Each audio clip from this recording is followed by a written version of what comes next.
मेरे परिवारजनों,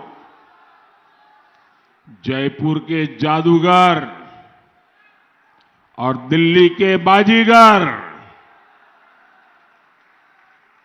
ये कांग्रेस के दो खेमे दोनों ही झूठ बोलने में उस्ताद है। आप याद कीजिए, कांग्रेस ने 5 साल पहले 10 दिन में किसानों का कर्ज माफ करने का वादा किया था।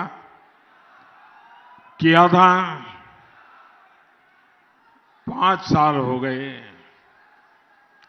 इस झूठे वादे के चक्कर में हजारों किसानों की जमीन नीलाम हो गई। यही कांग्रेस ने नकली बीज के माफिया को भी बढ़ावा दिया। इससे भी हजारों किसानों की फसल बर्बाद हुई। वो कर्ज के जाल में फंस गए। कांग्रेस ने कहा था कि हर जिले में किसान भवन बनाएंगे।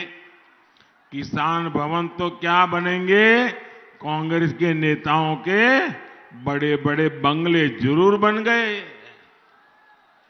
कांग्रेस किसानों से विश्वासघाती कर सकती है, जबकि किसानों का कल्याण सिर्फ और सिर्फ भाजपा कर सकती है, और ये भाजपा की प्राथमिकता है। इसलिए राजस्थान भाजपा ने संकल्प लिया है कि पीएम किसान सम्मान निधि को डबल किया जाएगा।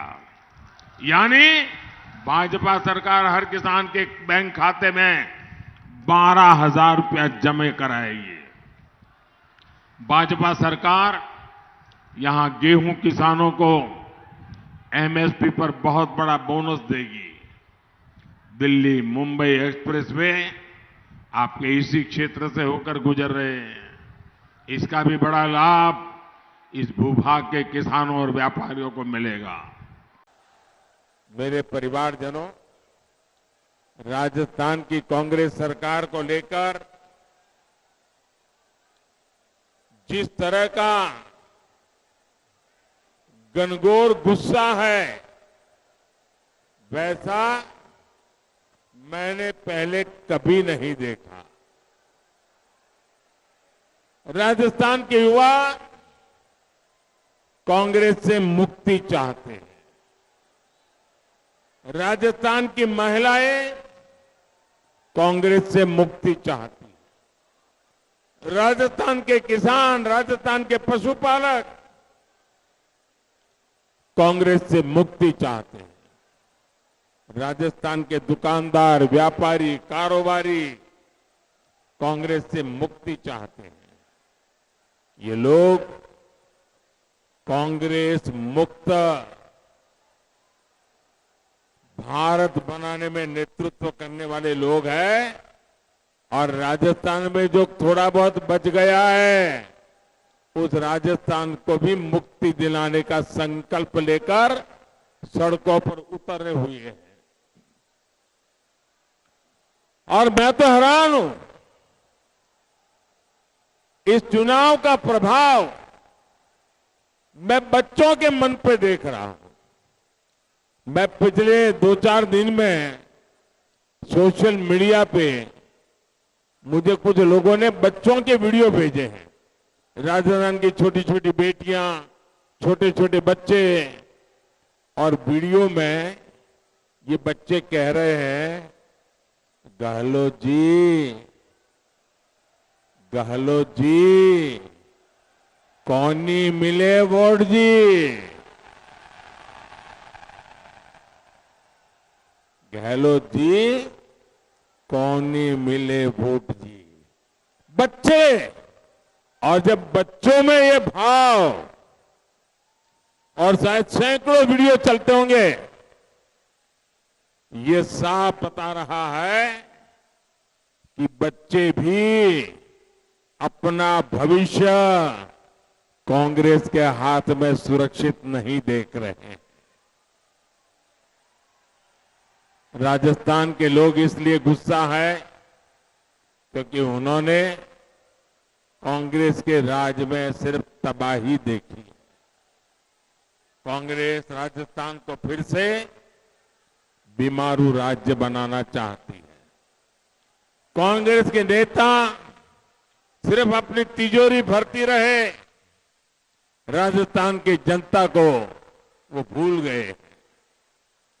कांग्रेस ने चंबल रिवरफ्रंट में कैसे कैसे घोटाले किए हैं वो भी आपसे छिपा नहीं है।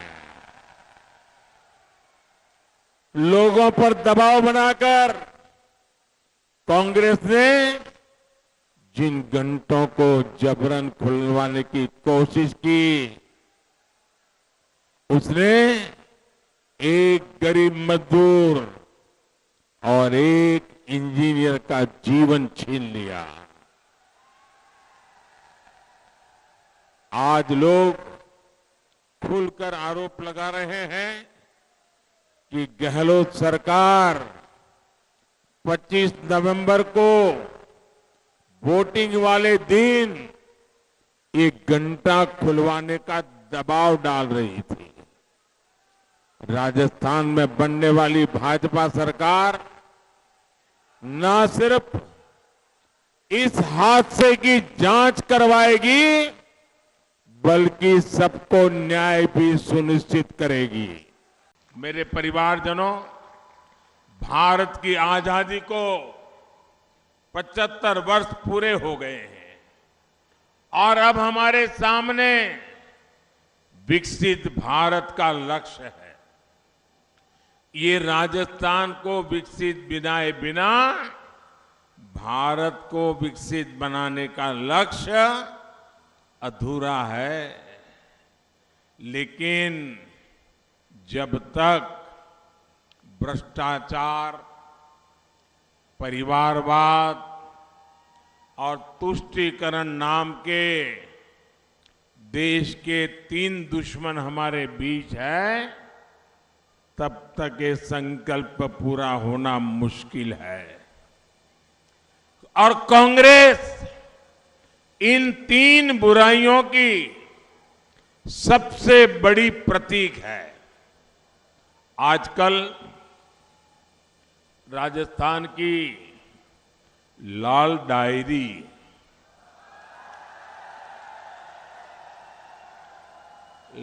डायरी की सबसे अधिक चर्चा है। इस साल और इस लाल डायरी के पन्ने जैसे जैसे खुल रहे हैं वैसे वैसे जादूगर जी के चेहरे पर हवाइयां उड़ रही हैं। इस लाल डायरी में साफ साफ लिखा है कि कांग्रेस सरकार ने 5 वर्षों में आपके जल, जंगल और जमीन को कैसे बेचा है। सोरसेन गोडावण अभयारण्य में क्या हुआ ये आप मुझसे ज्यादा जानते हैं। अवैध खनन के तार किससे जुड़ रहे हैं ये किसी से छिपा नहीं है। मैंने कहीं पढ़ा कि कांग्रेस के विधायक ने यहां के मंत्री के लिए कहा है, भाया रे भाया खूब खाया, भाया रे भाया खूब खाया, एक गांव तो पूरा ही खाया।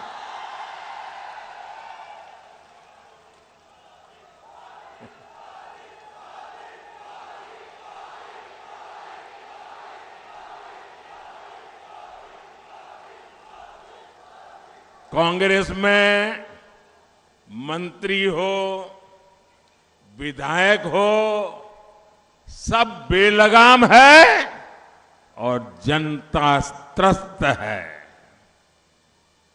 कांग्रेस ने राजस्थान की जनता को लुटेरों, दंगाइयों, अत्याचारियों, अपराधियों के हवाले कर दिया है। इसलिए आज राजस्थान का बच्चा बच्चा कह रहा है, गहलोत जी, गहलोत जी, कौनी मिले वोट जी। मेरे परिवारजनों, कोटा शिक्षा की भी नगरी है, युवाओं के लिए सपनों की भी नगरी है। देश भर से युवा यहां पढ़ने आते हैं। कोटा से बेहतर कौन जानता है कि सपनों का मतलब क्या होता है। लेकिन कांग्रेस ने पिछले 5 साल में बार बार राजस्थान के युवाओं के सपनों को तोड़ा है। ऐसी कोई परीक्षा नहीं, ऐसा कोई पेपर नहीं जो कांग्रेस ने बेचा नहीं।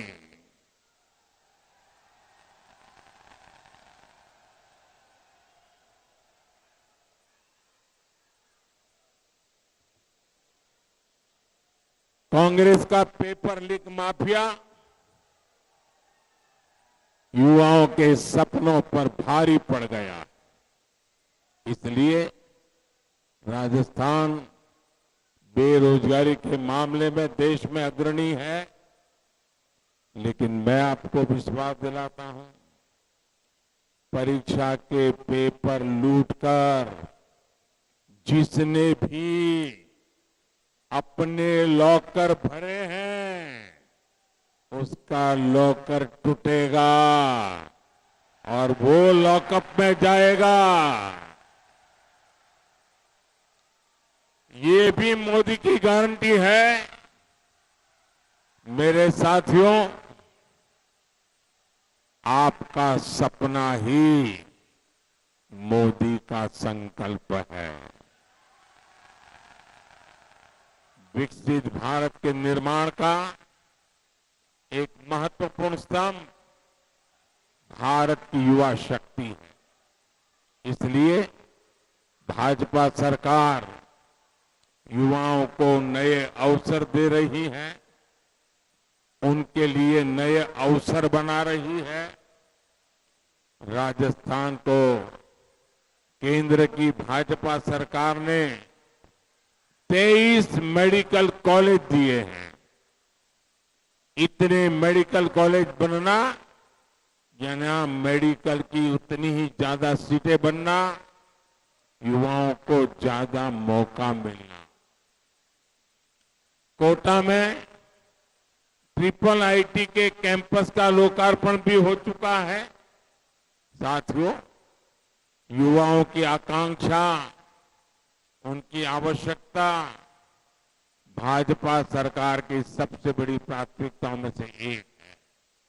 आपको याद होगा, पहले आप परीक्षा का फॉर्म भरते थे तो उसे अटेस्ट करवाने के लिए कितना दौड़ना पड़ता था।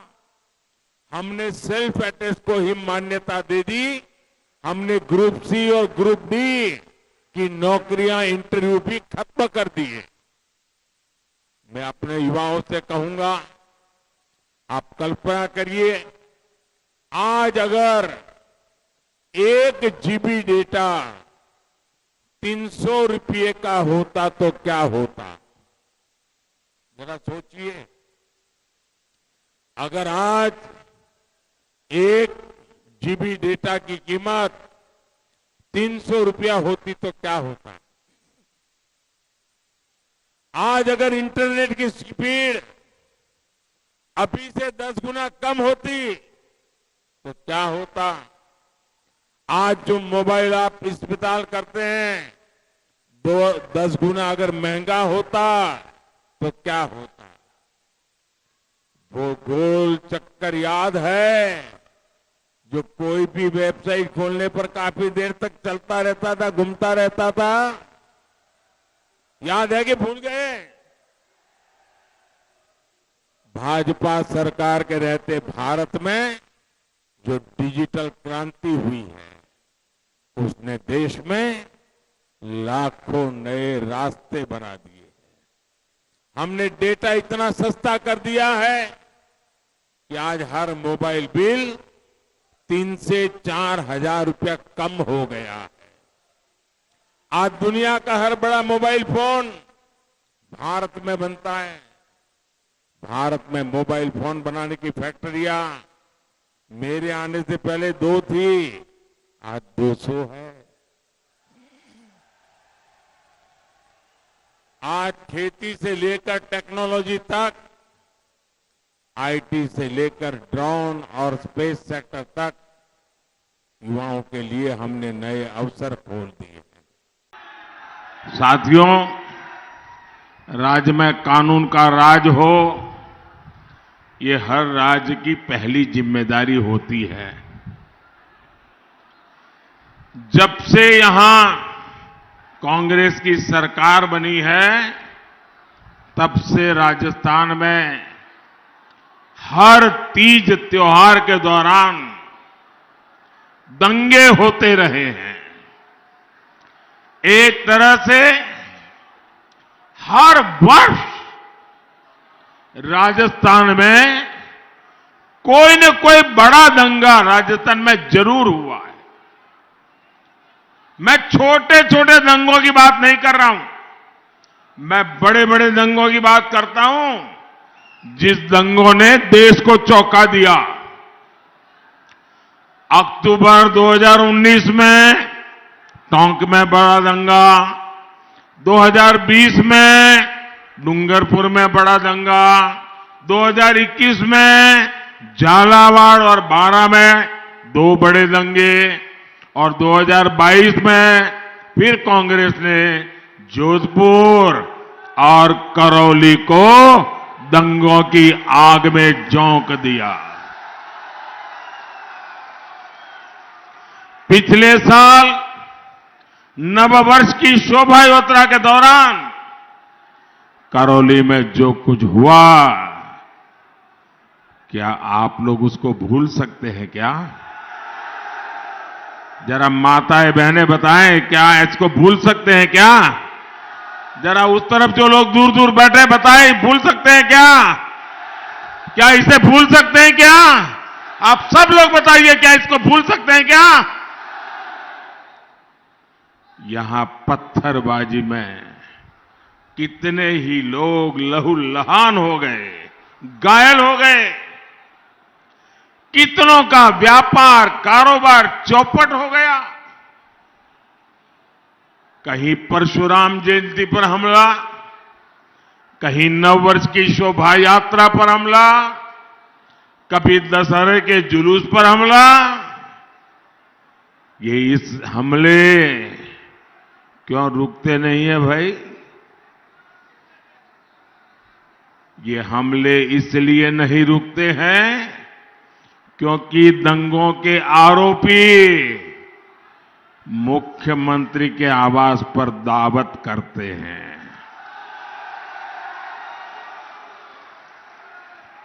ये अपराधियों को दावत दे, क्या वो कांग्रेस आपकी रक्षा कर सकती है? आपकी रक्षा कर सकती है? जरा मुझे बताइए, रक्षा कर सकती है?